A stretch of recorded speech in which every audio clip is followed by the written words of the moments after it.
Mega power star Ram Charan తండ్రి కొడుకులుగా ద్విపాత్రాభినయం చేస్తున్న చిత్రం గేమ్ చేంజర్. ఏస్ డైరెక్టర్ శంకర్ రూపొందిస్తున్న మొదటి తెలుగు సినిమా ఇదే కావడం విశేషం. ప్రముఖ నిర్మాత దిల్ రాజు అత్యంత భారీ బడ్జెట్తో నిర్మిస్తున్న ఈ చిత్రానికి యువ సంగీత తరంగం తమన్ బాణీలు అందిస్తున్నాడు. సింహభాగం చిత్రీకరణ పూర్తి చేసుకున్న గేమ్ చేంజర్ ఇదే ఏడాది ద్వితీయార్థంలో తెరపైకి రాబోతోంది. ఇదిలా ఉంటే గేమ్ చేంజర్ ఓటీటీ రైట్స్ని దిగ్గజ ఓటీటీ వేదిక అమెజాన్ ప్రైమ్ సొంతం చేసుకుంది. కాగా అమెజాన్ తాజాగా గేమ్ చేంజర్ స్టోరీ లైన్ని రివీల్ చేసింది.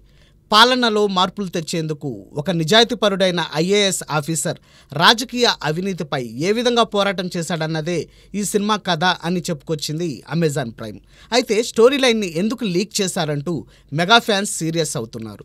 మరికొంతమంది మాత్రం స్టోరీ లైన్ లీక్ అయినా శంకర్ టేకింగ్ నెక్స్ట్ లెవెల్ కాబట్టి ఇదేమి పెద్ద సీరియస్ మ్యాటర్ కాదంటున్నారు.